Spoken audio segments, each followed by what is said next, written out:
Bom dia, boa tarde, boa noite ou boa madrugada para você, aluno do curso de Design de Interiores, que está precisando de um suporte em algum conteúdo desenvolvido no curso. Esse vídeo é continuação de um primeiro, no qual eu falei sobre as normas referentes à primeira parte de um projeto de pesquisa de acordo com o Manual para Elaboração de TCC do Centro Paula Souza. Nesse vídeo, vou falar sobre a segunda parte de um projeto de pesquisa, que é a parte textual. Além das normas, também vou passar dicas valiosas para quem está começando a escrever um trabalho desse tipo na área de design de interiores. Então, ao trabalho!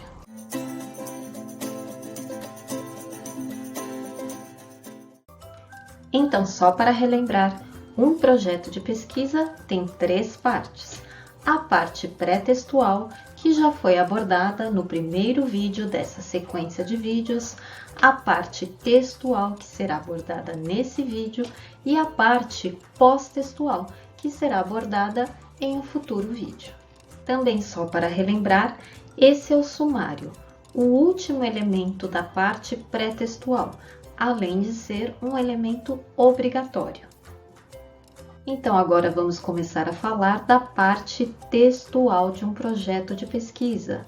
A parte textual, que é a segunda parte de um projeto de pesquisa e assunto desse vídeo. Essa parte textual é composta por 3 elementos e todos são obrigatórios. A introdução, o desenvolvimento, que é o elemento que engloba todos os capítulos ou seções, ou seja, todo o texto da sua pesquisa, todas as imagens, tabelas, fluxogramas serão apresentados nesse elemento do desenvolvimento, distribuídos de acordo com os seus capítulos ou seções. E a última parte, que é a parte das considerações finais ou conclusão. Antes de começarmos a falar dos 3 elementos da parte textual do projeto de pesquisa, precisamos falar dessa formatação de paginação. Porque eu só estou falando disso agora e não falei antes na parte pré-textual? Porque essa paginação aparece somente agora, na parte do desenvolvimento. Só começa a aparecer na primeira parte do desenvolvimento, que é a introdução. Mas tem que ter atenção a um detalhe muito importante. Embora esse número só apareça na parte do desenvolvimento, a sua contagem começou na parte pré-textual, a partir da folha de rosto. Então, podemos considerar que a capa foi a página 0. Esse raciocínio ajuda na hora de configurar essa paginação no Word. Então, a capa 0, a folha de rosto 1. Se você colocou aquelas outras listas que são opcionais, segue na sequência 2, 3, enfim, né? Dependendo do número de listas que você inseriu na sua parte pré-textual. O sumário, que é o último item dessa parte pré-textual, também conta. Então, se você colocou folha de rosto mais 2 listas e o sumário, 0 a capa, 1, 2, 3, 4, página 4 foi a do sumário e a página 5 passa a ser da introdução. Então, é a página 5 e só aparece aí na folhinha que vai estar lá, introdução. Nas folhas anteriores, sumário, listas, folha de rosto e capa, esse número não aparece, certo? É o que explica aqui no manual. A partir da folha de rosto, todas as folhas devem ser contadas sequencialmente, porém, só será numerada a partir da primeira folha da parte textual, ou seja, a introdução, em algarismos arábicos, no canto superior direito da folha. Segue o modelinho aí. E uma observação que eu incluí é que nesse manual eu não encontrei a margem que deve ter essa paginação ali com a folha. Então, retirei essa norma da NBR 14724 de 2011, página 10. E essa NBR orienta o seguinte: a 2 centímetros da borda superior deve ficar esse algarismo e o último algarismo deve ficar também a 2 centímetros da borda do lado direito da folha. Outra formatação que nós devemos falar antes de começar a escrever o conteúdo, o texto dos capítulos, é essa formatação: indicação de seção ou capítulo. Cada seção, que seria o título do capítulo, ou subseções, que seria o subtítulo do capítulo, deve ser precedido por um indicativo numérico. Então, os capítulos seguem também uma numeração sequencial. Capítulo 1, introdução. 2, depende ali, né, de como você está organizando a sua pesquisa. 3, 4 e assim por diante. Esse algarismo deve ser arábico, alinhado à esquerda, não é centralizado. Além de ficar alinhado à esquerda, eles devem ser separados por um espaço de caractere. Ou seja, você digita o número, dá um espaço de caractere e depois inclui o título daquele capítulo. Os títulos das seções primárias devem ser iniciados em uma nova página, isso é muito importante.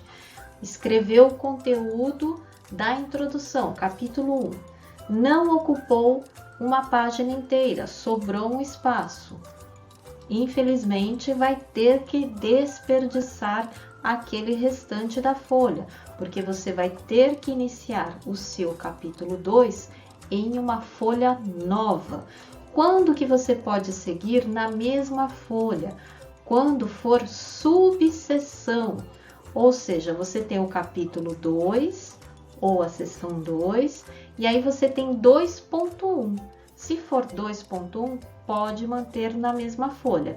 Mas se vai mudar, saiu do 2 e vai para o capítulo ou seção 3, aí obrigatoriamente tem que começar em uma folha nova. E além de estar em uma nova página, devem ser separados do texto que os sucede, que vem depois, por um espaço entre as linhas de 1,5. E os títulos das subseções devem ser separados tanto do texto que os precede, que vem antes, como os que os sucede, que vem depois, também por um espaço entre as linhas de 1,5. E para reforçar aquela orientação que eu já comentei, cada novo capítulo ou seção deverá estar obrigatoriamente no início de uma nova página. E aqui está explicando como realizar essa formatação dessa sequência das subseções ou subcapítulos. A numeração progressiva deve ser utilizada para evidenciar a sistematização do conteúdo do trabalho. Destacam-se gradativamente os títulos das seções, utilizando-se o recurso negrito no sumário e de forma idêntica no texto. O Centro Paula Souza definiu que nos trabalhos acadêmicos da instituição deve-se utilizar letra maiúscula nas seções primárias e negrito em todas as seções. Aqui um exemplo: seção primária, então número 1, espaço de um caractere, tudo em caixa alta, letras maiúsculas, seção primária, em negrito.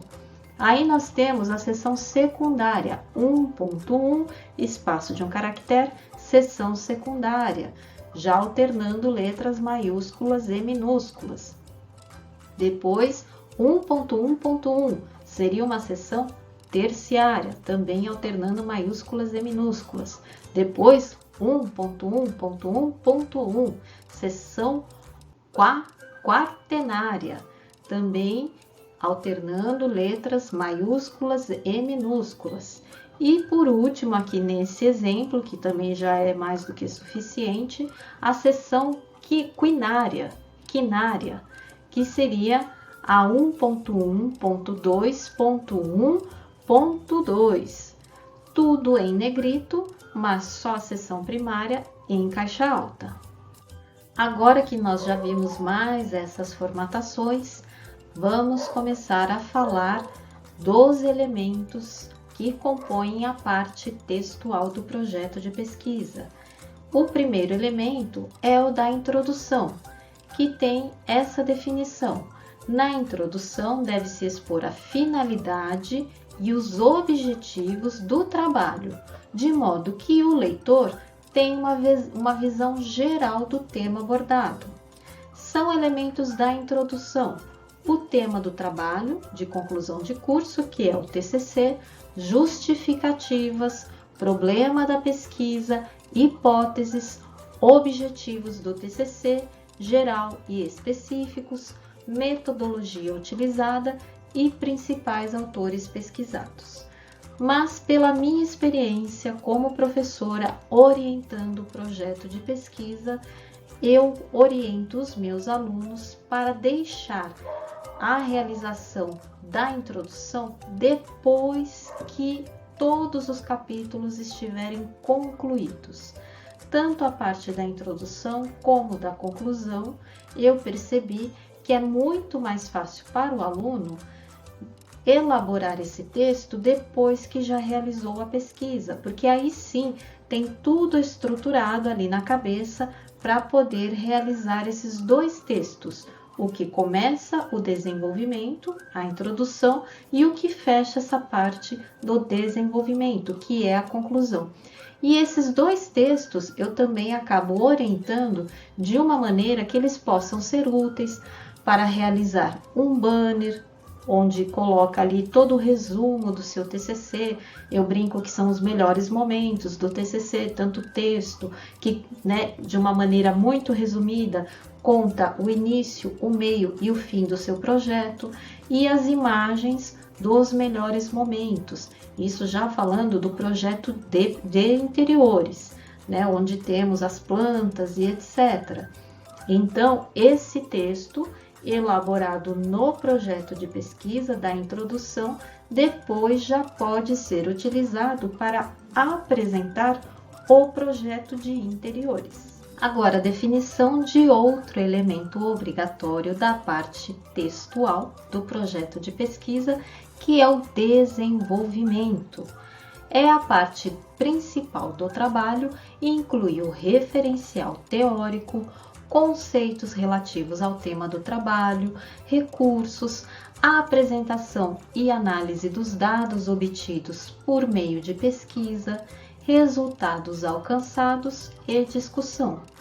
Tópico que detalha a pesquisa ou estudo.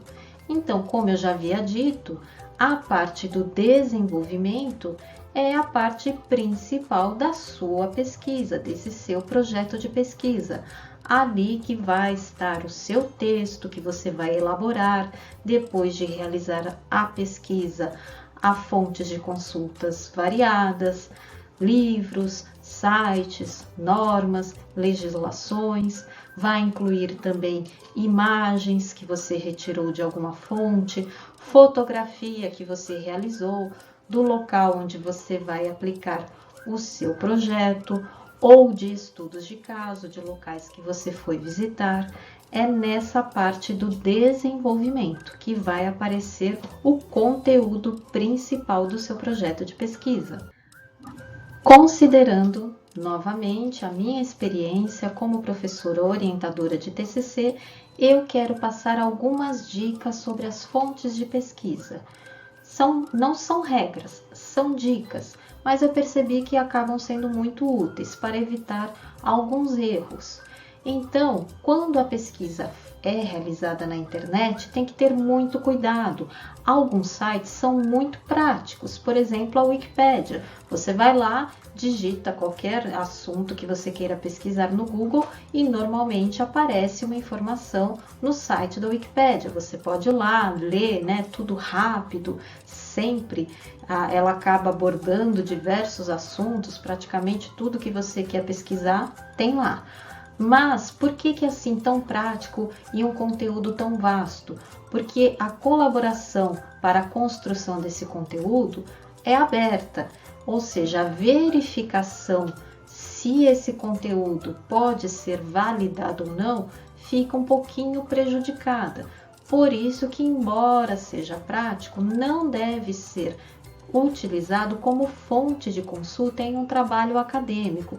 Você pode até dar uma olhadinha lá no que está escrito na Wikipédia, dali você então busca as fontes, né? Qual livro, qual fonte a pessoa usou para poder escrever aquele texto, uma imagem também, busca de onde veio aquela imagem. Então, a Wikipédia pode ser utilizada como o início da sua pesquisa, para te direcionar para outras fontes mais seguras, tá? Outro ponto também importante são os blogs. Então a pessoa vai lá, cria seu blog e começa a discorrer sobre um assunto e fala, e fala, e fala. Mas aí você tem que saber quem é o dono desse blog, se a pessoa que está falando é especialista no assunto, não é, ou apenas está ali compartilhando a sua opinião sobre aquele determinado assunto, mas não tem como validar a sua opinião. Então também tem que ter muito cuidado com isso. E um terceiro ponto importante que eu sempre gosto de salientar é sobre o Mercado Livre. Sempre naquele momento que os alunos têm que pesquisar um mobiliário ou um equipamento, também o Mercado Livre é muito prático. Qualquer coisa que você coloca, que você quer comprar, você coloca na internet, aparecem opções do Mercado Livre. Mas o Mercado Livre é um conteúdo que tem validade. A pessoa vai, publica o seu produto lá, oferece o seu produto e depois de um tempo aquele anúncio é retirado. Então você até pode utilizar o Mercado Livre como fonte de consulta, mas quando encontrou o produto que te interessa, você não pode pôr como referência Mercado Livre, porque eu já expliquei. Esse conteúdo será rapidamente removido do ar, né? Não vai ficar mais disponível ali na internet. E aí, qual que é o problema? Pensando já na parte prática, né? Como eu expliquei, se você colocou a data de acesso, isso já te resguarda. Tudo bem, tem esse ponto também. Não, mas olha, nesse dia, esse produto estava anunciado no Mercado Livre. Ok, mas e na parte prática? E na hora de comprar esse imóvel ou esse equipamento? Você apresenta o projeto para o seu cliente, o cliente adorou aquela opção de equipamento que você indicou. Ele vai falar, ótimo, vamos comprar. E você só anotou o Mercado Livre, você não anotou quem realmente está vendendo aquele produto. E vai procurar aquele produto no Mercado Livre, se passou um determinado período, você não vai encontrar mais. Então, quer utilizar o Mercado Livre? Tudo bem. Encontrou o produto que você quer? Também tá ok. Mas aí você vai e busca quem está vendendo aquele produto. Em muitos casos, é um lojista que tem um site próprio e que apenas para aumentar, né, as suas chances de venda, anuncia também no Mercado Livre. Então, busque sempre essa informação. Quem produz ou quem comercializa esse produto fora do Mercado Livre e coloca essa referência. Então, esse produto foi fabricado por tal empresa, então se eu quiser comprar, eu entro em contato com essa empresa e consigo comprar, ou é comercializado por tal loja também, se eu quiser, eu entro em contato com essa loja e consigo comprar esse produto. Também em relação à pesquisa de materiais para revestimento, os sites de home centers, né, essas grandes lojas que vendem materiais para construção, são sites muito interessantes, porque eles são bem elaborados, tem vários filtros. Então, se você quer um revestimento para o piso, você escolhe se quer porcelanato, cerâmica, que tipo de borda você quer, se você quer uma borda bold ou retificada, se você quer um piso antiderrapante, né, para uma área molhada, para uma área externa, ou se não tem esse problema, é para uma área seca, até a tonalidade, tons de bege, tons de cinza. Então, esses sites dessas grandes lojas facilitam muito por conta desses filtros, que você consegue direcionar bem a sua pesquisa, além de não ficar preso a uma única marca. Porque se você iniciar a sua pesquisa pela marca, por exemplo, vou pesquisar os produtos da Eliane, você entra no site, explora diversos modelos, mas vai ficar restrito a uma determinada marca, tá?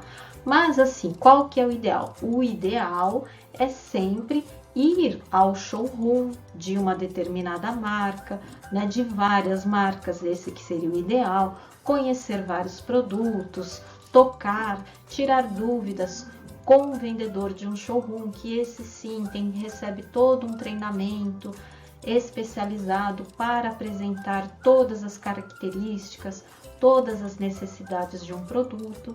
Mas se não for possível essa visita pessoalmente, os sites de home centers acabam ajudando muito. E aqui uma observação, nessa pesquisa dos materiais e revestimentos, é para poder identificar o produto, descrever.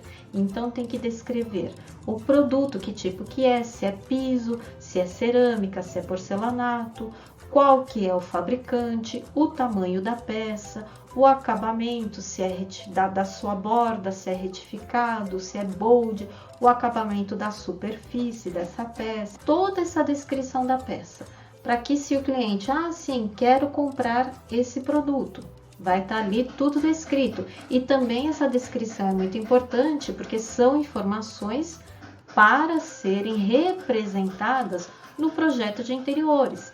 Então, no projeto de interiores, vai ter que representar o tamanho desse piso, a tonalidade desse piso, quando se tratar de uma ilustração, de uma planta baixa humanizada, também vai ter que ter a representação da cor, da textura desse piso. Então, são informações que você já precisa ter tudo descrito, selecionado, tudo certinho.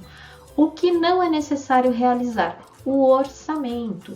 Então, no TCC de Design de Interiores, nós normalmente não realizamos o orçamento, aquele orçamento detalhado, que então vai calcular exatamente qual que é o valor da caixa, quantas caixas serão utilizadas, qual vai ser esse valor, o valor da instalação, o valor da argamassa, do rejunte. Nesse ponto, nós não vamos desenvolver no nosso TCC de Design de Interiores, mas deve ser considerado sempre essa faixa de preço que seja de uma maneira coerente com o tema do seu TCC. Ou seja, se é um tema de uma obra pública ou de uma obra popular, você não vai poder indicar materiais com valores muito elevados, não vai ser condizente com o seu tema. Aqui é outra norma importante, né, de conhecer antes de elaborar o seu texto, que é o uso das siglas. Por quê? A sigla, quando mencionada pela primeira vez no texto, deve ser indicada entre parênteses, precedida do nome completo. Um exemplo, Centro Estadual de Educação Tecnológica Paula Souza. Então, o nome completo e depois, entre parênteses, a sigla. Depois, se você for repetir o nome, né, no caso dessa instituição, durante o texto você já pode utilizar direto a sigla, sem ter que usar entre parênteses e sem ter que escrever antes o nome completo da instituição. Agora trago outras dicas básicas para ajudar quem está começando a escrever um texto desse tipo, um trabalho acadêmico. Então, algumas dicas: escrever na terceira pessoa, utilizando escrita formal, técnica e imparcial. Não fazer afirmações que não podem ser comprovadas. Exemplo: todos gostam da cor verde, ou ninguém gosta da cor amarela. Isso não pode ser comprovado, né? É impossível, não existe nesse mundo unanimidade para absolutamente nada, né? Não existe essa possibilidade. Todos gostam de uma coisa ou todos detestam outra coisa. Uma sugestão: substituir por minoria ou por maioria. Aí tudo bem, né? É mais aceitável. Então, exemplo: a maioria das pessoas gosta da cor verde aplicada nos ambientes para remeter à natureza. Então, essa cor verde aplicada em um ambiente, sim, pode remeter à natureza para a maioria das pessoas, isso é compreensível, mas dizer que é para absolutamente todas as pessoas, não, isso é muito difícil de ser verdade, tá? Outro exemplo: o azul é a melhor cor de todas, né? É algo que não é imparcial, é algo parcial e também difícil de ser comprovada, né? É a melhor cor de todas para quem? Em qual situação? Fica muito relativo. Ou outro exemplo também: o vermelho é a pior cor de todas. Também, de novo, para quem? Quem que acha isso? Em qual situação? Não pode fazer uma afirmação vaga como essa. Sugestão: especificar a relação para a qualificação. Exemplo: para ambientes dinâmicos, detalhes em vermelho trazem melhores resultados do que os detalhes em branco, tá? Fica aí uma sugestão. Outras dicas para a elaboração desse texto: evitar palavras que tenham dupla interpretação. Por exemplo, as duas portas de entrada da sala caem no corredor principal. Então, a pessoa pode ter esse entendimento que ali, né, dessa entrada da sala, você já tem acesso ao corredor principal, mas quem tem um raciocínio mais literal vai achar que a porta está caindo de fato, né, invadindo esse corredor. Então, uma sugestão: a sala é ligada ao corredor principal através das suas duas portas, tá? Deixar algo mais claro, sem dar margem a duplas interpretações. Outro cuidado: cuidado para não repetir palavras no mesmo parágrafo. Busque variá-las com sinônimos. Exemplo: facilite o entendimento do leitor para evitar erros no entendimento do conteúdo. Então, repetiu a palavra entendimento em uma frase muito curtinha. Uma sugestão, né? Buscar sinônimos para entendimento. Facilite o entendimento do leitor para evitar erros na compreensão do conteúdo. Também busque evitar frases equivocadas, como temos aqui nesse exemplo. A luz natural invade as vidraças. Fica algo assim, bom, invade a vidraça, e aí, o que aconteceu? Qual que é a conclusão? Ficou assim no ar. Então, uma sugestão: a luz natural invade o ambiente através das vidraças. Aí sim, conseguimos ter um entendimento daquilo que você está querendo descrever. No momento que você está estruturando o seu texto, também é muito importante organizar o raciocínio para que o texto seja construído de forma clara e direta. Como eu brinco, projeto de pesquisa não é avaliado por quilo. Então, evite se perder, evite um linguajar muito rebuscado desnecessariamente. Então, fale aquilo que você precisa informar de uma forma clara e direta, aquilo que for importante. Lembrando que aquilo que não é tão importante deve ficar lá na parte do apêndice, se foi você que fez. Se não foi você que fez, deve ficar na parte dos anexos, tá? Então, no corpo principal ali, no texto, na sua pesquisa, na parte do desenvolvimento, que são os capítulos, deve ficar apenas aquilo que for importante, relevante. Busque facilitar sempre o entendimento do leitor, para evitar erros na compreensão do conteúdo. Na dúvida, peça para alguém ler o que você escreveu, para verificar se o que a pessoa conseguiu entender corresponde com aquilo que você quis explicar. Eu já encontrei diversos alunos que têm muita facilidade para expressar as suas ideias falando, mas na hora que escreve acaba se complicando um pouquinho. Por isso que é importante esse exercício. Tenta primeiro estruturar o conteúdo na sua cabeça como se você estivesse falando para alguém. Tem essa estrutura? Coloca no papel e, na dúvida, pede para alguém ler, para verificar se realmente aquilo que você quis explicar é o que a pessoa consegue entender lendo o seu texto. O início de cada capítulo ou seção deve conter, no mínimo, um parágrafo explicando o que será tratado nessa parte. Inclusive para explicar os motivos da escolha, dos estudos de caso, materiais de revestimentos, móveis, equipamentos, etc. O que não pode acontecer? Então, não pode colocar lá no capítulo materiais. Vou pesquisar então agora os materiais para piso. Aí coloco o subcapítulo, piso. E já coloca a imagem de um porcelanato, de uma cerâmica, mas eu não sei por que a pessoa selecionou esse porcelanato ou essa cerâmica. Então, na parte dos materiais, capítulo primário, seção primária, materiais.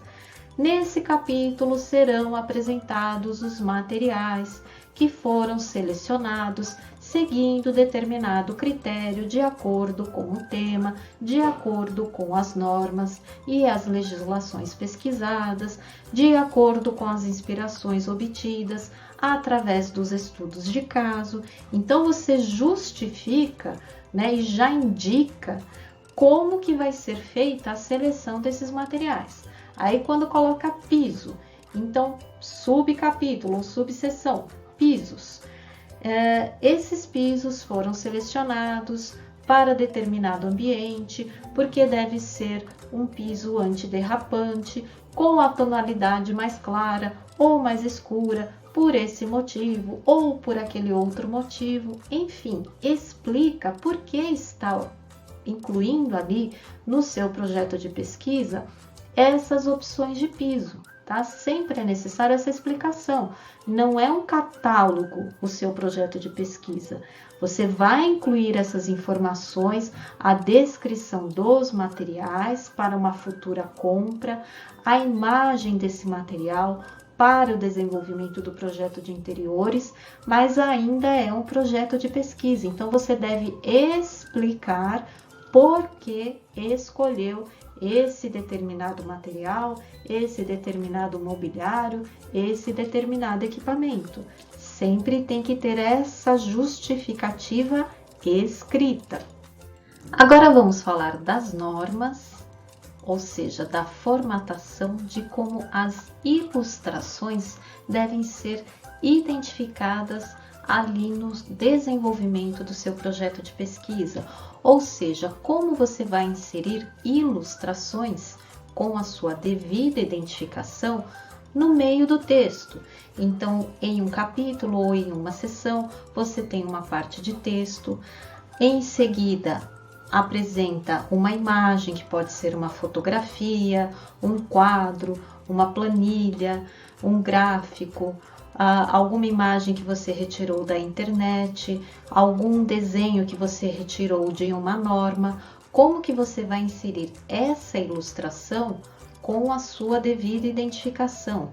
Lembrando também que o ideal é que você escreva um texto e aquilo que você está explicando no texto, se tem uma imagem, que a imagem venha logo a seguir. Ou seja, não deve escrever um texto contínuo, texto, e depois incluir as imagens, para que a pessoa tenha que mudar de página para conseguir visualizar através de uma imagem aquilo que você está tentando explicar através de um texto, tá? O ideal já é o texto e em seguida a imagem que ilustra aquele texto, que complementa, a imagem que representa aquilo que está sendo explicado no texto. Então, um próximo do outro, para que fique mais fácil o entendimento do leitor. Lembrando que sempre esse é o principal objetivo, facilitar a compreensão do leitor do seu trabalho. Então, nessa parte de ilustrações, nós temos a seguinte formatação. Todas as ilustrações devem ter sua identificação na parte superior, precedida da palavra designativa, ou seja, que tipo de ilustração é. Pode ser um desenho, pode ser um esquema, um fluxograma, fotografia, gráfico, mapa, organograma, planta, quadro, retrato, figura, imagem, entre outros. Então, primeiro tem que identificar que tipo de ilustração é. Em seguida, colocar o número de ordem de ocorrência no texto. Se é uma fotografia, fotografia 01. Você colocou uma fotografia lá no capítulo 3, a primeira fotografia que apareceu no seu texto, de uma maneira geral. Então, no capítulo 3, fotografia 1. Colocou lá qual que é o nome dela, a imagem, né, dessa fotografia e depois a sua fonte, como vai ser explicado. No capítulo 3, no final dele, você colocou mais uma fotografia. Essa será a fotografia 2. Aí, no capítulo 5, você inseriu mais uma fotografia. Vai ser a fotografia 3. Ou seja, essa sequência das imagens é considerando todos os capítulos e não um capítulo separado do outro, tá? Outra parte aqui que nós devemos sempre prestar atenção. Na parte inferior, deve-se indicar a fonte consultada, ou seja, de onde você retirou essa ilustração. Isso é obrigatório, mesmo que a ilustração seja a produção do próprio autor. Em caso de ilustração adaptada, ou seja, você retira, por exemplo, uma imagem do Google Maps. Então, você consegue ali localizar a imagem aérea do local onde está inserido o imóvel que você vai desenvolver o seu TCC. Mas você pega essa imagem e faz alguma observação, você acaba circulando aquele espaço do seu imóvel para que não fique perdido ali, né? Em meio de um monte de imóveis, um monte de telhadinho que você vai enxergar nessa imagem. Então, você cria um destaque no seu imóvel. Pode ser através de uma seta, um círculo em vermelho, um contorno tracejado, enfim. Você adaptou, você fez uma intervenção nessa imagem original. Então, como que deve ser indicada, né? Como deve ser feita a identificação dessa fonte quando você acaba interferindo? Deve ser colocado dessa maneira, adaptado de, entre aspas, em seguida a fonte. Você diz de que fonte? Então, adaptado de Google Maps. Aí já está esclarecido que tinha uma fonte original, a imagem original, mas você fez ali alguma intervenção, que que era necessária. A ilustração deve ser citada no texto e inserido o mais próximo possível do trecho a que se refere, como eu já acabei de explicar, né? Texto, a imagem logo em seguida daquele texto, para que fique fácil a sua compreensão. Para facilitar o entendimento de como essa formatação deve ser realizada, aqui eu trouxe o exemplo de uma fotografia. E vamos também ter o entendimento de que fotografia significa que você, autor da pesquisa, foi ao local e fez essa foto, seja em um local relacionado ao tema do seu TCC para a realização de um estudo de caso, ou no levantamento do imóvel no qual você vai aplicar o tema do seu TCC, você foi lá e fotografou os ambientes para verificar qual é a situação do imóvel e que tipo de projeto que você vai ter que propor para aquele imóvel. Então, você foi e realizou essas fotos. Então, aqui vai indicar como fotografia.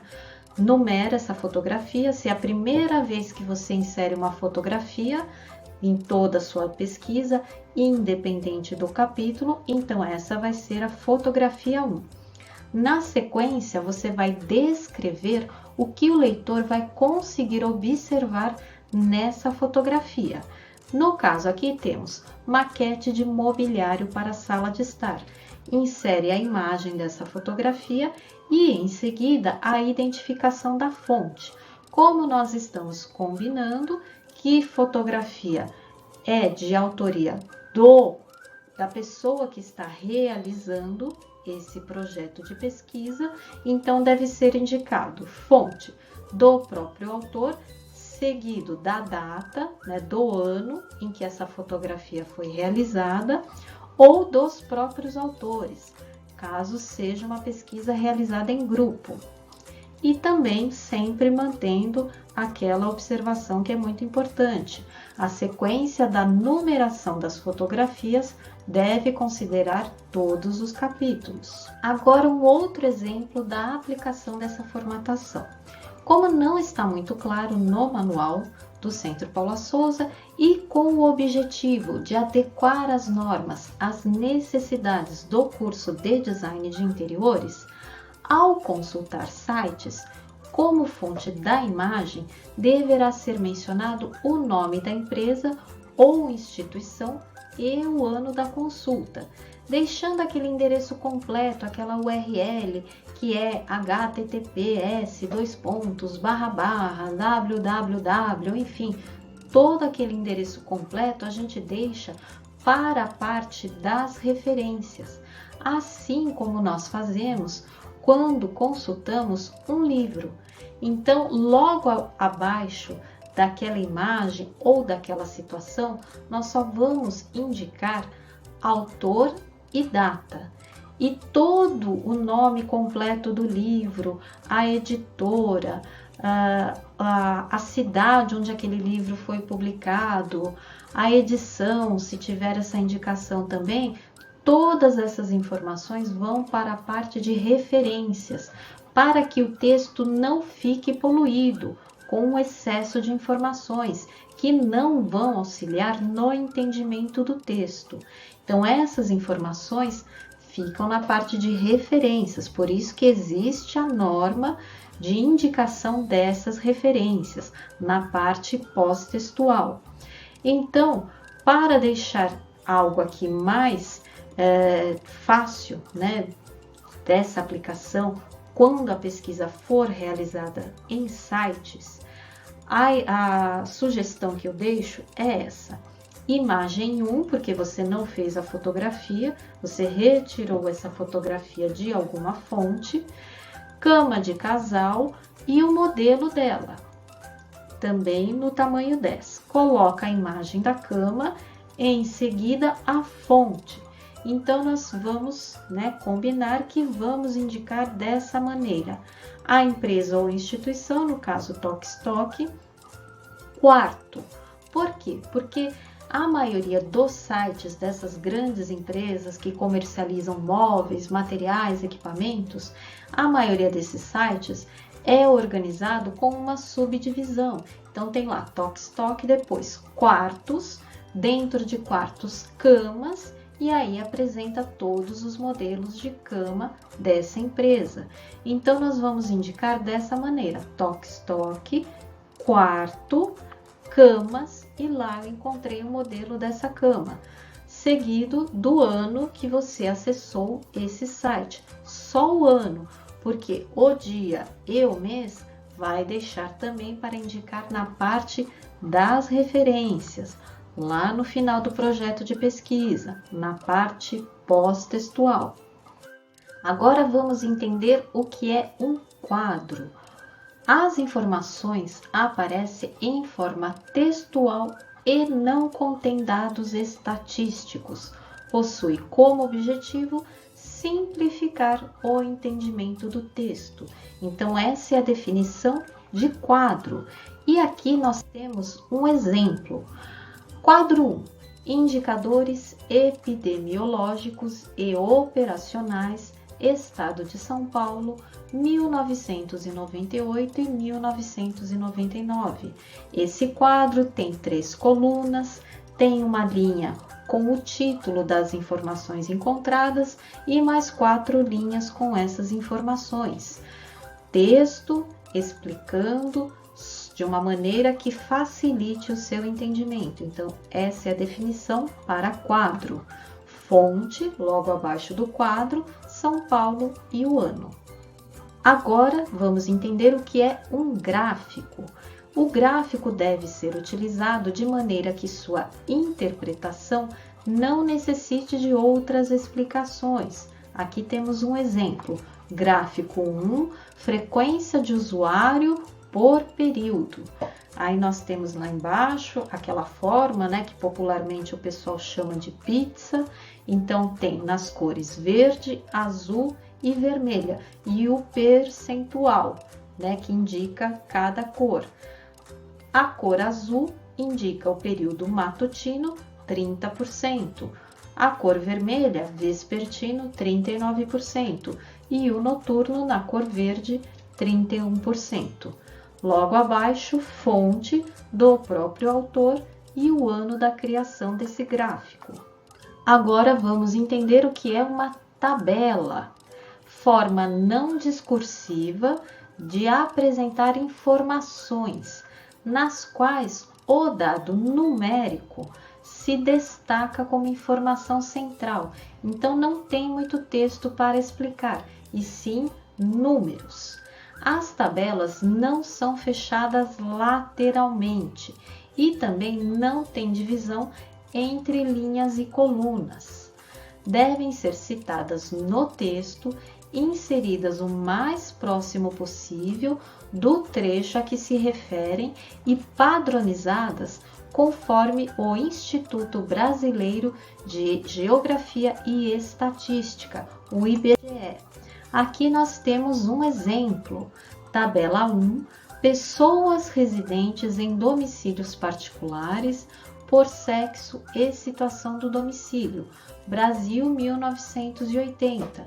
Então, nós temos ali situação do domicílio, logo abaixo a urbana, rural e total, e ali a coluna, né, que não existe essa divisão de coluna, mas só para a gente seguir aqui, total, e abaixo os números, mulheres, os números, homens, os números. Então, a tabela, ela serve para apresentar números, dados levantados. Agora vamos falar das normas para a realização de citações. Antes de eu explicar o que é uma citação, quero deixar claro que na realização de um trabalho acadêmico, que é um projeto de pesquisa, é um trabalho acadêmico, a pessoa tem praticamente a obrigação de consultar diversas fontes de pesquisa. E o ideal é que essa pessoa consulte diversas fontes de pesquisa, relacione a ideia, o conceito de um autor com o outro, vai juntando na sua cabeça, crie a sua própria conclusão, elabora a sua proposta, a sua hipótese e escreve isso com as suas próprias palavras na sua pesquisa. E essas fontes consultadas serão devidamente listadas na parte de referências, lá na parte pós-textual, que é o final do projeto de pesquisa. Dessa maneira, você vai escrever grande parte do texto da sua pesquisa.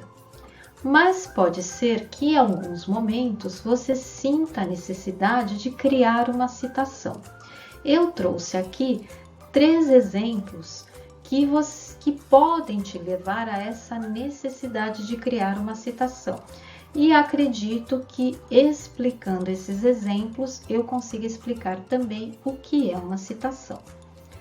Então, as citações podem ser diretas ou indiretas. Todas as normas que classificam o tipo de citação e como elas devem ser realizadas, veremos daqui por diante. Agora, só para entender melhor o que é uma citação na prática. Você está pesquisando diversas fontes de consulta. Por exemplo, se deparou com um livro, leu uma frase e falou: essa frase está perfeita, ela ajuda a justificar perfeitamente a minha ideia, a minha proposta. Eu não conseguiria escrever isso melhor utilizando minhas próprias palavras. Eu sinto a necessidade de copiar essa frase e colocar na minha pesquisa. Tudo bem, pode fazer isso. Basta respeitar a norma da citação, porque respeitando essa norma, você copia essa frase, insere na sua pesquisa e identifica, dá o crédito para o autor, quem criou essa frase e em que ano que ele falou isso. Então, é o sistema autor-data, quem falou e quando falou. Isso também é muito importante. Você fazendo dessa maneira, está tudo certo. Agora, se você copia essa frase e não identifica, não dá o crédito do autor dela, vai dar a entender que você que criou essa frase.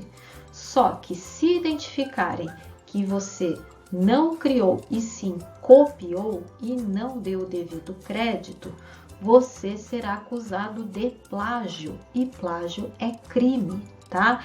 Isso é muito importante, é muito sério que nós estamos falando, porque é uma questão de respeito aos direitos intelectuais.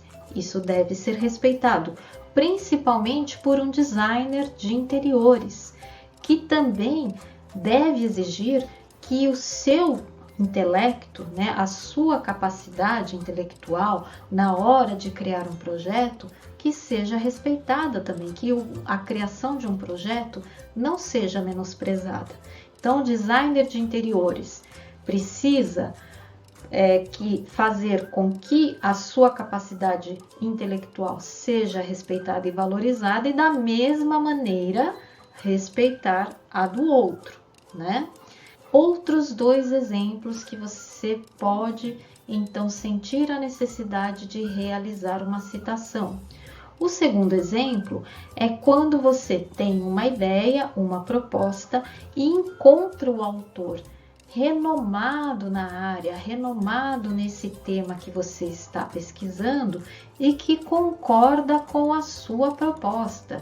Então, citar isso no meio do texto: olha, essa ideia que eu estou propondo, fulano de tal, né, que para quem entende vai reconhecer o seu valor, também concorda. Então, isso ajuda a valorizar a sua proposta, a sua ideia. É positivo fazer uma citação com esse objetivo. Basta dar o devido crédito, né? Nesse caso, você vai fazer questão de dar o crédito para essa pessoa, porque é essa pessoa que ajuda a valorizar a sua proposta. E um terceiro exemplo, um pouco mais complexo, é se por acaso você se aventurar, né? Não sei, eu brinco, aí teve uma alucinação, alguma ideia um pouquinho fora do comum ou bastante fora do comum, e você quer colocar isso no seu trabalho acadêmico. Então, você só pode se dar a esse luxo se você pesquisar muito, revirar os trabalhos que existem em todo o mundo e conseguir identificar alguma obra de um pesquisador que consiga comprovar a sua tese. Eu trouxe aqui um exemplo, né, que chega a ser um pouco gritante para tentar ilustrar de uma maneira bem clara o que eu estou tentando dizer. Por exemplo, pintar as paredes do quarto com a cor amarela ajuda a prevenir resfriados, né? De onde que a pessoa tirou isso? A pessoa só vai poder se dar ao luxo de escrever isso se na sequência falar, olha, fulano de tal, lá da Finlândia, não sei de onde, pode ser de qualquer lugar do mundo, pesquisador, fez vários testes, pesquisas, estudos e concluiu que isso é verdade. E aí você vai ter que incluir, né, bons trechos dessa pesquisa para validar essa sua hipótese, que no primeiro momento vai gerar já uma desconfiança imediata. Então, quando vai propor algo que você sabe que é bem fora do senso comum e que vai gerar uma desconfiança, você já deve ter uma citação que comprove. Caso contrário, se você não encontrar ninguém no mundo que comprove essa sua ideia, bem fora da caixa, então não deve ser colocada no seu trabalho acadêmico, na sua pesquisa, como uma afirmação. Como pode ser? Olha, o meu TCC é para realizar pesquisas, eu vou fazer testes, ensaios, experimentos, questionários, vou ler teses de medicina, enfim, vai ter que se desdobrar, né, de 1000 maneiras para conseguir comprovar uma frase desse tipo. Agora vamos começar a falar de todas essas normas para a realização de citações.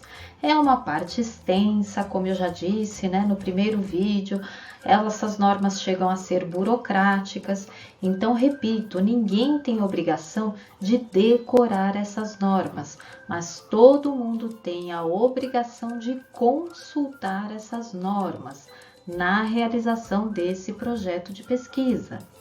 Aqui nós temos, então, o sistema de chamada. Sistema de chamada é como a citação é mencionada no texto, ou seja, o formato que a citação é mencionada. Como eu já tinha adiantado para vocês, o Centro Paula Souza adotou o sistema autor-data. Vamos lá, em toda citação deve ser indicado a fonte de onde foi extraída a informação, respeitando os direitos autorais.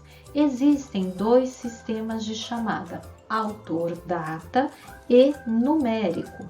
Qualquer que seja o método adotado, deve ser seguido constantemente ao longo de todo o trabalho. Você não pode variar. Em um momento, em um capítulo, você usa o sistema e no outro capítulo, outro sistema. Não pode. Adotou um método, é o mesmo para todo o trabalho.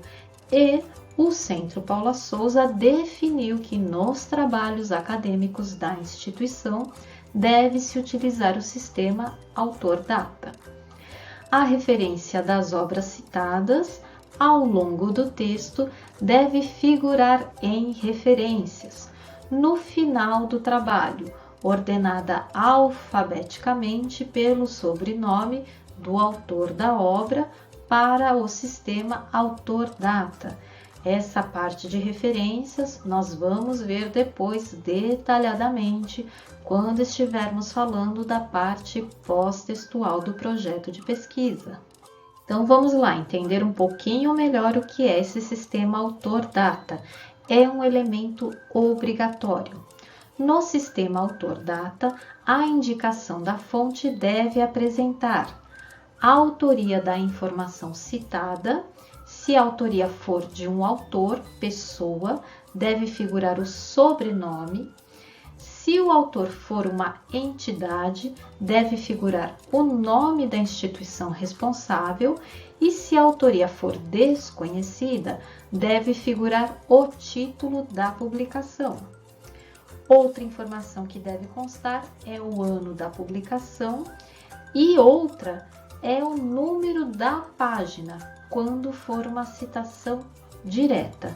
Mas eu particularmente costumo orientar os meus alunos que mesmo quando não for uma citação direta, incluam o número da página.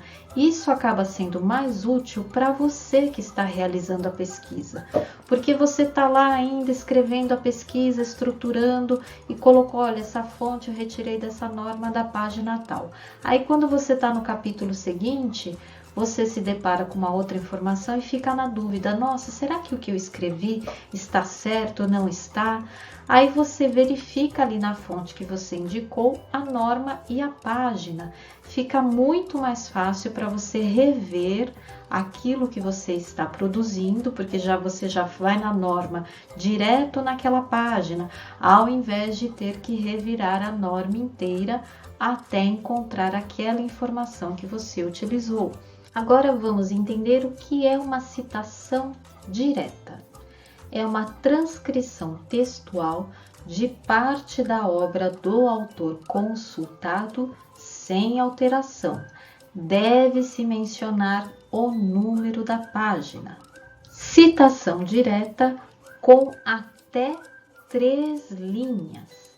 As citações diretas com até 3 linhas são inseridas no texto entre aspas duplas, como aparece no original, com indicação da fonte. Caso existam aspas no texto original, substitua-as na citação por aspas simples. Após a citação, a fonte aparece de forma simplificada, mencionando-se o sobrenome do autor, seguido da data de publicação da obra citada e a página de onde foi retirada a citação, entre parênteses. A fonte completa deve constar na lista de referências no final do trabalho. Aqui um exemplo. No texto, entre aspas duplas, às vezes a falácia se revela apenas quando o locutor é questionado. Na sequência, entre parênteses, o sobrenome do autor, o ano e a página da obra onde foi retirada essa citação. Na lista de referências, eu vou falar de uma maneira bem resumida, porque depois nós vamos falar mais detalhadamente de como realizar essas referências. Então, basicamente, é o sobrenome do autor, as iniciais do seu nome, seguido do título da obra, título e subtítulo, a cidade na qual a obra foi publicada, a editora e o ano de publicação. Agora, citações diretas com mais de 3 linhas. As citações diretas com mais de 3 linhas deverão ser apresentadas em destaque. Como esse destaque é realizado? É realizado com um recuo maior do lado esquerdo, um recuo de 4 centímetros da margem esquerda. E também através de uma letra menor, a fonte tamanho 10, como nós já havíamos combinado desde a parte pré-textual, e também um espacejamento entre uma linha e outra menor, não é mais 1,5, e sim um espacejamento simples, para que uma linha fique mais próxima da outra. Dessa maneira, nós destacamos esse texto e já fica evidente que não é de sua autoria, e sim que você está extraindo esse texto da obra de uma outra pessoa ou instituição. Cria esse destaque, copia o texto e em seguida, entre parênteses, segue a mesma regra. O sobrenome do autor, a data da obra e a página dessa obra de onde essa informação foi retirada. As citações diretas também podem ser indicadas com o uso de supressões. O que é isso? A supressão indica uma interrupção ou omissão da citação sem alterar o sentido do texto. São indicadas pelo uso de reticências entre colchetes, no início, no meio ou no final da citação. Aqui nós temos um exemplo. Segundo fulano de tal, aí entre parênteses, nesse ano e nessa página que eu encontrei essa informação, assinala. Agora sim, todas as palavras desse autor, entre aspas, suprimiu através desse colchetes e as reticências entre esses colchetes e já começa. A sociologia, embora não pretenda ser mais a ciência capaz de incluir toda a sociedade, outra supressão pretende ser sinóptica. Então, aqui um exemplo de supressão em uma citação. Lembrando que não pode prejudicar o sentido do texto original. Você também pode interagir com uma citação, vamos dizer assim. Você pode inserir um comentário seu no meio de uma citação. De que maneira? Colocando esse comentário entre colchetes. Então, comentários são indicados entre colchetes, no início, meio ou final da citação. Aqui um exemplo, segundo Guajardo, 2004, página 33, a classificação da obesidade infantil, a qual está em aumento em grande parte do mundo, apresenta uma série de dificuldades que relaciona a estatura com o peso corporal. Aí, a pessoa que está realizando esse trabalho acadêmico quis inserir esse comentário para não deixar dúvidas para o leitor. Ele coloca entre colchetes IMC, índice de massa corporal, e continua a copiar a citação original, já que estes dois fatores são flutuantes por processos de crescimento e desenvolvimento. Você também pode dar ênfase ou destaque em uma parte de uma citação. As palavras ou expressões destacadas no texto devem ser indicadas usando a expressão grifo nosso. Você que está realizando a pesquisa e que está fazendo aquela ênfase na citação, dando uma ênfase em uma determinada palavra, uma determinada parte da citação, então você deve indicar grifo nosso, ou seja, o autor dessa citação não fez essa ênfase, é você que está fazendo. Isso deve ser indicado entre parênteses após a chamada da citação, ou grifo do autor, caso o destaque já esteja na obra consultada. Aqui um exemplo, entre aspas, duplas, caracterizada como formadora de pessoal para apoio ao progresso social, a universidade se objetiva. E ali no final, então, nós temos o autor, a data, a página e grifo nosso. Mas eu não consegui visualmente identificar a parte na qual foi dada essa ênfase, esse destaque. Talvez seja por conta da impressão do manual, mas deveria ter algum destaque, que pode ser em itálico, sublinhado ou negrito. Agora vamos falar das citações indiretas. É um texto baseado na obra do autor consultado, citação do conteúdo do autor com alterações. A indicação da página é facultativa, mas como já disse, é indicada, né? É bom que se faça, fica mais fácil para a realização da sua pesquisa, podendo ou não ser mencionada, de acordo com a norma. Neste caso, as aspas não devem ser usadas. Um exemplo, como lembra Martins, o ano em que ele falou isso, entre parênteses, O futuro desenvolvimento da informação está cada dia mais dependente de uma normalização. Aqui uma observação. No final do trabalho, na lista de referências, relaciona o documento consultado de forma completa. Embora seja uma citação indireta, você está usando a ideia do autor, mas não necessariamente todas as suas palavras. Na parte de referências, você deve indicar a obra completa, como faz numa citação direta ou em uma ilustração. É tudo da mesma maneira. Na parte de referências não tem diferença se foi utilizada para uma citação direta ou indireta. Agora vamos falar de citação de citação. Eu brinco que isso aí parece mais uma fofoca. Por quê?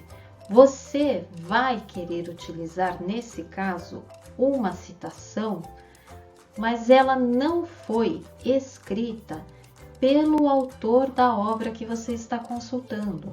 Você está consultando uma obra de um certo autor, mas você não se interessou pelo que ele escreveu, e sim por aquilo que ele colocou na obra dele como citação. Então você não teve acesso àquela informação pela obra original. E aí deve ser feita dessa seguinte maneira. Existe uma norma para isso. Mas qual seria o ideal? Você está ali tendo acesso à obra desse autor, se interessou por uma citação que ele fez. Ele, com certeza, fez a devida identificação desse autor. O ideal é que você buscasse, então, essa obra original. Ao invés de pegar o que o outro está colocando ali, né, está usando como citação, vê quem que está falando isso, busca a sua obra original. Essa seria a situação ideal. Mas se não for possível, então tem que seguir essa regra aqui, que é um pouquinho mais complexa. Então vamos lá, sua definição. Citação de citação é uma transcrição direta ou indireta de um texto em que se não teve acesso ao original, ou seja, retirada da fonte citada pelo autor da obra consultada.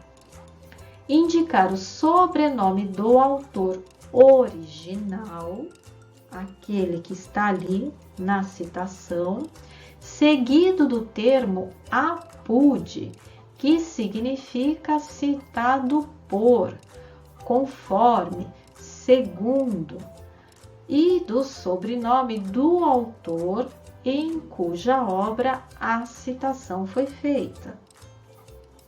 Na lista de referências, indica somente a obra consultada, ou seja, aquela que realmente você teve em mãos. É um pouquinho complexo, por isso que o ideal seria ter acesso àquela obra original. Aqui temos um exemplo para ajudar a entender um pouquinho melhor como deve ser feita essa citação, que é um pouquinho confusa. No texto, você vai colocar o autor do material original, então está lá Marinho, aí entre parênteses o ano, apude, então onde foi realizada essa citação, autores da obra consultada, que a gente tem dois autores, então o sobrenome de um, ponto e vírgula, o sobrenome do segundo, vírgula, o ano dessa obra, e fecha o parênteses. E depois o conteúdo apresenta a formulação do problema como uma fase de pesquisa que, sendo bem delimitado, simplifica e facilita a maneira de conduzir a investigação. E na lista de referências vai colocar só aquela obra que você teve em mãos. Então, o sobrenome desses dois autores, Marconi, Lakatos, o título da obra, a cidade na qual a obra foi publicada, a editora e o ano de publicação. Agora vamos falar de tradução em citação. O autor pode traduzir o trecho da citação. Para isso, deve-se incluir, após a chamada da citação, a expressão tradução nossa, entre parênteses. Por quê? Porque se o texto for mal traduzido, ele pode alterar, deturpar o seu conteúdo. E essa responsabilidade, então, tem que ser da pessoa que está realizando a tradução. Por isso que essa informação tem que ficar muito clara. Eu traduzi, tradução nossa. Se eu me equivoquei em alguma coisa, tudo bem, foi culpa minha, foi um equívoco, um erro na tradução. E não que o autor original quis dizer exatamente isso. Aqui um exemplo, entre aspas duplas, ao fazê-lo pode estar envolto em culpa, perversão, ódio de si mesmo, aí tem uma supressão das reticências entre colchetes, pode julgar-se pecador e identificar-se com seu pecado. Entre parênteses, o sobrenome do autor da obra, o ano, o volume, a página e, por último, tradução nossa. Fecha parênteses. Agora vamos falar de citação de documentos jurídicos, citação de legislação, jurisprudência e doutrina nacionais. Inclui também citação de tratados internacionais. Aqui um exemplo, no texto, você deve deixar claro, conforme o artigo 1º da Lei nº 7.766, de 11 de maio de 1989, e copia esse trecho que você está se referindo, com aquele destaque da citação direta com mais de 3 linhas, que é um recuo maior do lado esquerdo, recuo de 4 centímetros, o tamanho da fonte, tamanho 10, e um espacejamento entre uma linha e outra simples, e não de 1,5. Essa maneira de citação deve ser muito bem compreendida pelo designer de interiores, porque ela é muito utilizada na hora de pesquisar legislações, normas. Então, quando incluir essas informações no seu projeto de pesquisa, essa inclusão deve ser feita obedecendo essa parte da norma.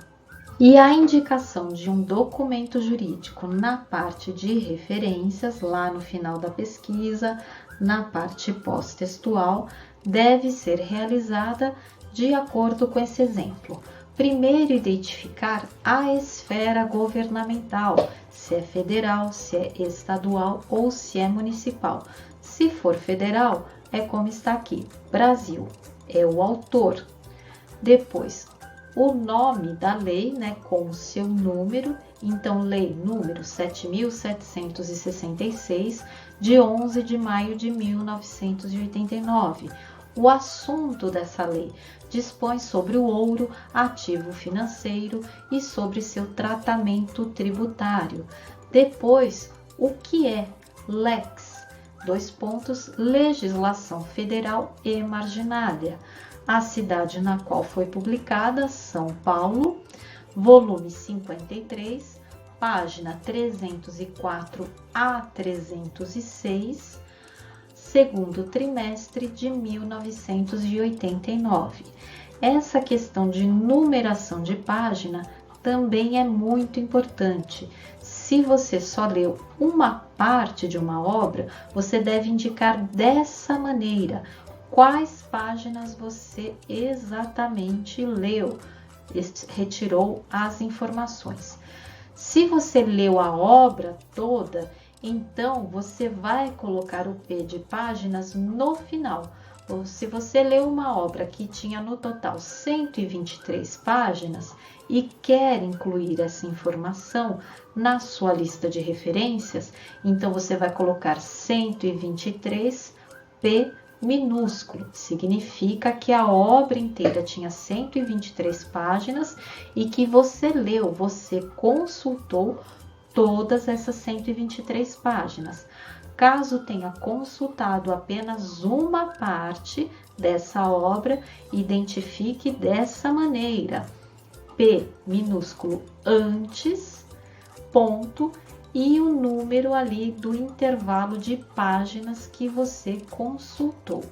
Isso é muito importante porque, como eu já disse, em um trabalho acadêmico, a honestidade é fundamental. Se você deixa em aberto, se você consultou toda a obra ou uma parte dela, você pode se deparar com alguém em uma banca, né? Você, quando está defendendo o seu TCC em uma banca ou em alguma outra situação, você pode se deparar com alguém que também já tem conhecimento de toda aquela obra que você listou na sua referência e vai discordar de algo que você escreveu. Essa pessoa pode dizer, olha, isso que você está dizendo aqui não condiz com esse capítulo da obra que você disse que consultou.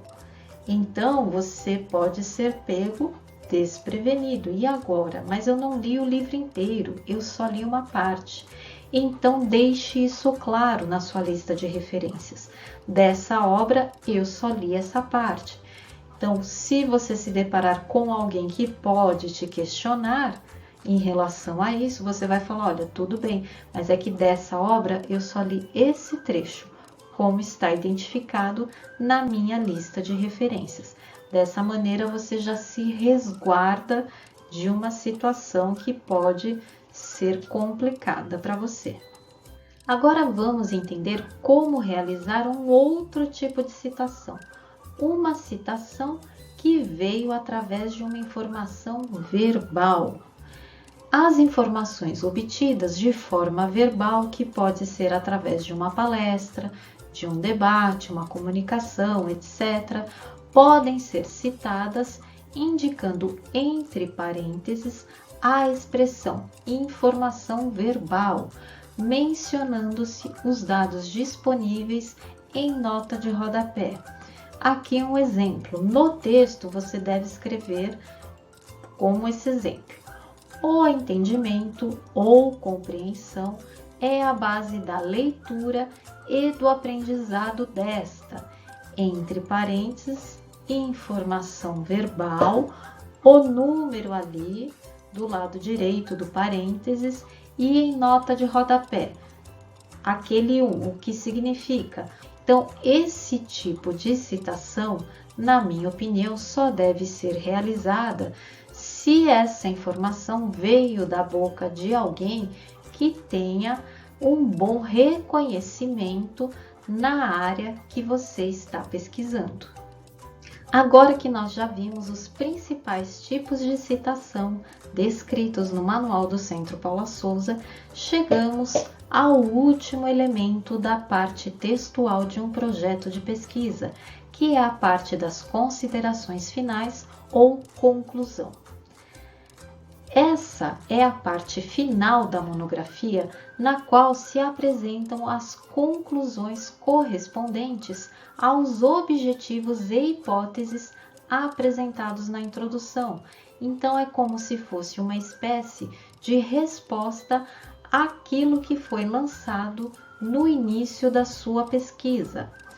Aqui nessa parte serão apresentadas as respostas às hipóteses e objetivos do TCC, as opiniões dos autores devidamente embasadas pelos dados, conceitos e informações apresentados no desenvolvimento devem ser inseridas aqui. Podem ser incluídas breves recomendações e sugestões para trabalhos futuros. Da mesma maneira, como eu disse no começo dessa parte textual do projeto de pesquisa, a introdução eu indico para que o aluno elabore somente ao final da pesquisa, junto com a sua conclusão. Fica mais fácil para construir todo esse raciocínio. E da mesma maneira que a introdução, eu também indico, oriento que essa conclusão seja realizada de uma maneira que possa servir para a apresentação do projeto de interiores que ainda será realizado. Então, unindo esse conteúdo da introdução e da conclusão, né, são inicialmente esses dois textos construídos separadamente, um para atender o conteúdo da introdução, o outro para atender o conteúdo da conclusão, mas depois que isso é feito, esse texto pode ser repensado de maneira que seja utilizado para apresentar o projeto de interiores. Tem sido, né, eu já apliquei essa maneira com algumas turmas e estamos encontrando resultados muito bons. Esses textos realizados dessa maneira estão sendo muito úteis para a apresentação do projeto de interiores. Principalmente porque na área de design de interiores, a gente não tem muito assim hipóteses a serem levantadas e que depois, no decorrer da pesquisa, a gente conclua que essa hipótese não acontece dessa maneira. Isso não é muito pertinente à área de projetos de interiores. Nós, né, temos a nossa formação direcionada para resolver um problema. Nós levantamos problemas, um tema, o local para aplicar esse problema, quais são as necessidades, legislações, restrições. Levantamos todo esse problema e depois apresentamos uma solução. Algo que vai atender aquele problema de acordo com a nossa visão, é claro, de acordo com as inspirações que nós obtivemos através dos estudos de caso e outros meios.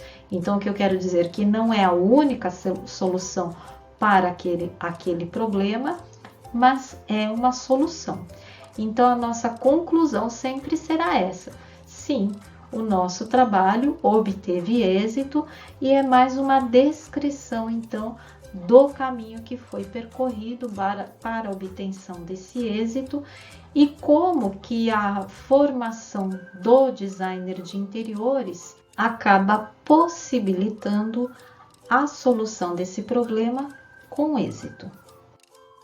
Até aqui, vimos todas as normas referentes à parte textual de um projeto de pesquisa de acordo com o Manual para Elaboração de TCC do Centro Paula Souza.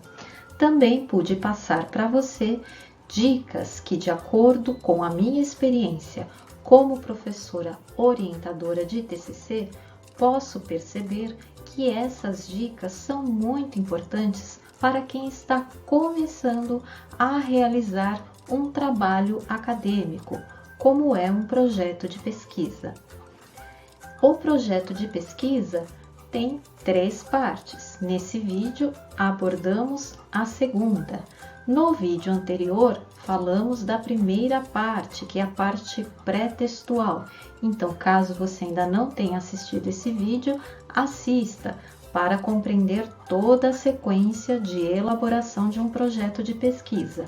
E inscreva-se no canal para você receber a notificação assim que estiver pronto o vídeo que vai explicar a parte pós-textual de um projeto de pesquisa, concluindo essa verdadeira trilogia.